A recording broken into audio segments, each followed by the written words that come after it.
group that is no longer elected, because that's effectively what you're doing. They don't have any power. They're an advisory board. We still have the power. Well, I'm assuming if your Board of Public Utilities happens. We weren't We're talking discussing about- APU, we're discussing. Well, The Public Utility Commission, number 2, I think we're still talking about. Well, as far as I'm concerned, you know, the answer is always the same, and that is, it was a department for 60 years, it never had any problems. I mean, it was part of a department. Just as water and wastewater have done fine as long as there's good leadership. Leadership meaning council members that, and a mayor that will raise rates when it's necessary. And again, going back to the early part of the decade, that wasn't done. So that was a conscious decision by people who wanted to continue to be elected to push the, you know, kick the can down the road. But, you know, those people are no longer here, and for good reason, they made bad decisions. So, you know, you can keep asking me, but I'm gonna keep saying the same answer, and that is, these are just departments that, you know, even one meeting ago, we made how much was that decision that we made, a $245,000 purchase decision, wasn't it, for the electric utility? And didn't seem to raise any eyebrows. I mean, we didn't make that decision any differently than we did any others. And also, you're still not getting any buy-in from any staff member that I can see.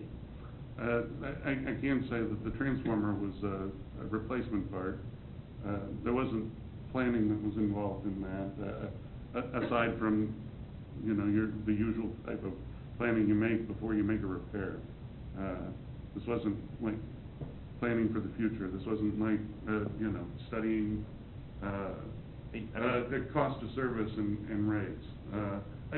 And honestly, I think you're being a little unfair to advisory boards. Our planning commission's an advisory board, and trust me, I've sat through some planning commission meetings, and I think Tori can touch on this a little bit more closely, but, I mean, if we had to go through the packet that the planning commission gets and do all the things that they do for new development, you know, the kind of work that you're talking about that the council ought to be doing would be increased exponentially. On top of that, Complained about that on the council? Anyone said, hey, I'm already taxed out? on top of that, Tapped out on time? Has anyone said that? If that's, you're using that as an argument, then certainly it should have come from a council member first that, hey, we can't do this stuff. We put too much time in it already, and we don't have the time to go over all these big decisions anymore. But I haven't heard that ever. I know, Larry. Here's the thing. The recommendation that I made with somebody from the council being ex officio on the Public Utility Commission would actually create more work for council members, or at least one of them a year. I don't think it's a work issue at all, and I don't think that's the reason why in 2009 the Electric Utility Board was created. I don't think they ever used that as an excuse. I think that we were trying to fix a systemic issue with the utility that had been exacerbated over a decade and a half, and that was that there were decisions that were being made that were not in the best interest of the people in the city from the standpoint of rates and service. And you cannot dispute, Larry, that in the last 4 years, with the EUB and the electric utility separate from the rest of Public Works, that it has been managed better than it was in the previous intervening 10, 15 years before the utility board was created. We had no rate increases, higher levels of service, higher levels of customer satisfaction, all the way across the board. From the standpoint of management, it was a better run model.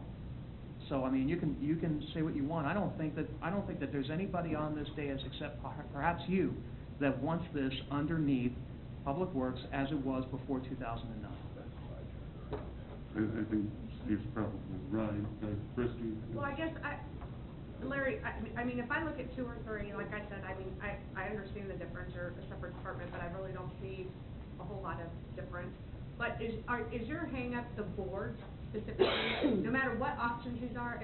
So if we set this aside and say, okay, let's act like there's no board discussion, that's a second part of this. But, do you have a preference between 2 or 3? Would you care? I'm not sure that I really understand the difference, I mean. Well, one would be all 3 of them under the one, and you'd have a dedicated utility director. So you'd have another Brian, basically, So that. you wanna increase the number of people that. Well, we I mean, already is have there- that number of Is there any need, people. Cheryl, I mean, is there, with the staff that we have currently, is there a need to bring in more people? Well, it's a fair question. And I'll let her answer in just a second, but I will say, you know, right now, we've got openings. But we got openings because of people have left, But, yeah. that doesn't mean that we have to increase the organizational chart. I know, do I get to finish my thoughts? Yeah, go ahead. I mean, I realize that I speak a little more deliberately than you do, but it doesn't mean that you get to interrupt me all the time. So, you know, at the end of the day, we've got openings. We've got an opening for a wastewater manager. We've got an opening for an electric director. We've got a couple of high-level, mid-management openings over at electric as well, and those aren't the only ones. And I think that in my discussions with Cheryl, and Cheryl, we'll invite you to weigh in on this in a second, there's probably some opportunity to bring new staff in, but maybe eliminate some of the overhead. Would you like to address that at all? Yes, depending on the structure that council agrees to tonight, there is definitely an opportunity to be able to look at actually some cost savings and not have as many staff people on board when you have a comprehensive department with all of the utilities. So depends on how you structure it. So- You could have some cost saving opportunities. So where would the cost savings be? Under which of these plans? Bring it back in as a department? Well, actually, if you did either 2 or 3, you could have some cost savings. If you did an independent VPU, then of course you would need to have independent staff, so you wouldn't have cost savings. In fact, the cost would go up, right? I mean, It depends on how you staff it. If you have different, you know, a different finance department, I'm assuming you don't Yes, share an if you HR department. don't share HR and you don't share finance, if you did independent, yes, Legal, then about legal. IT. you'd hire The legal. list goes on. Yeah. I mean, so really, a BPU. You would add staff, yeah, if you did independent and you added HR and finance and legal, you would hire those services in addition to what we have on the city side. And so, if we went with 2, a city utilities department, how would you staff that? What would the staffing look like for that? You would staff that with the utilities director. And then we have. So they would be a separate.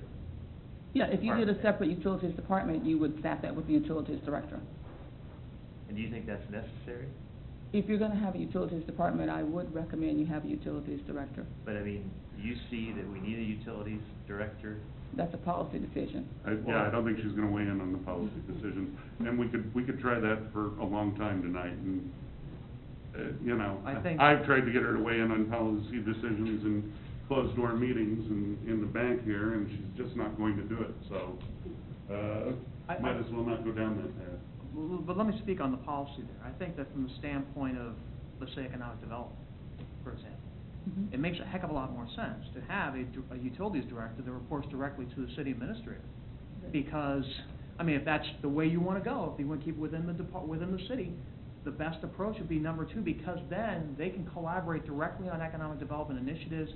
You can offer some of those incentives that Tori was talking about earlier. It makes things a little bit more streamlined. You don't have multiple levels of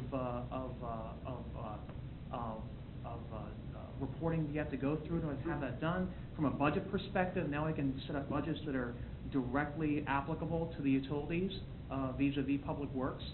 And I think that from that perspective, I think it makes a heck of a lot more sense. I mean, just from the reporting structure, making it more streamlined. And I'd like to say, you know, part of the problem that we had since the formation Electric Utility Board was that we took an